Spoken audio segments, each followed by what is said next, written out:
Welcome to CARICOMP Insider, where high-tech facial recognition meets real-world intelligence.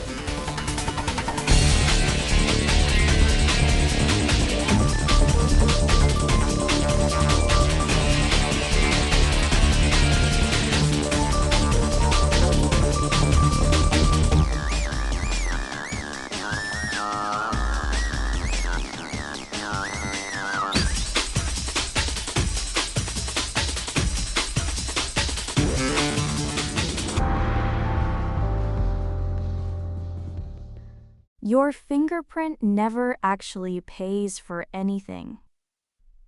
When you tap your finger to send money, that fingerprint doesn't reach your bank. It never leaves your phone.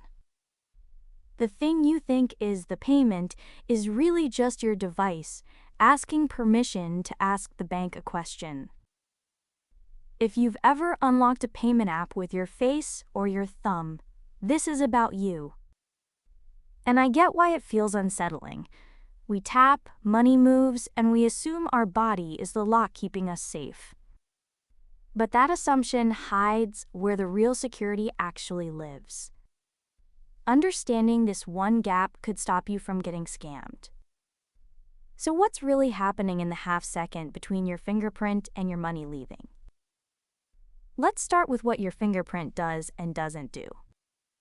When you set up biometrics, your phone doesn't save a picture of your finger or your face.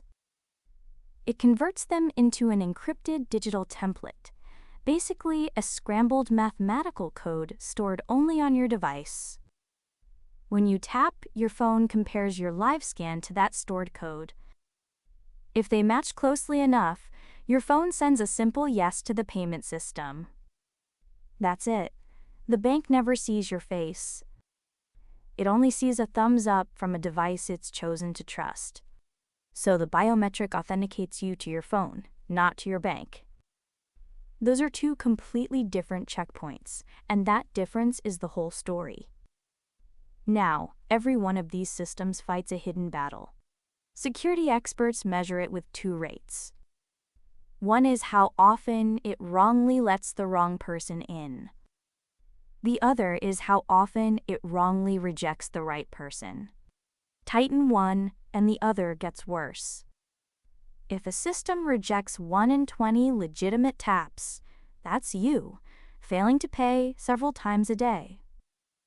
So designers loosen the matching threshold for small payments to keep things smooth.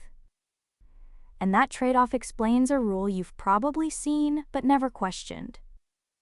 On India's biometric payment apps, you can send up to 5,000 rupees with just your fingerprint.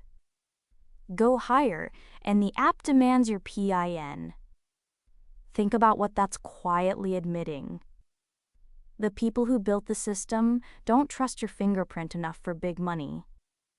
If they don't, why should you treat it as bulletproof? Here's the cleanest way to picture it. Your fingerprint is like a turnstile in an office lobby. Your scan opens the gate and lets you walk in. But the turnstile isn't the building's security. The receptionist inside still checks who you are and which floor you're allowed on. Your fingerprint just gets you through the door. And people are trusting that turnstile in enormous numbers. According to Open Magazine, biometric payments crossed 611 million transactions in a single month this year. That scale creates a dangerous illusion that biometric equals secure. But the risk was never the technology, it's what people believe it's doing for them. Here's the shift. Your fingerprint doesn't approve the payment.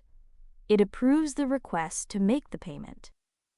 The real danger is that it feels so final, you stop reading the recipient and the amount before you tap. So let me leave you with the simple version. Your fingerprint unlocks your phone, not your bank. The bank does the real safety check after your finger says yes. And no scan can catch a mistake you didn't bother to read. So the most powerful security tool you own isn't your face or your thumb, it's the 2 seconds you spend checking who's getting your money. The full breakdown's in the show notes if you want the deep dive. Now you know something most people in this industry don't. Use it. And when you're ready to put it to work, caracomp.com. We'll see you tomorrow.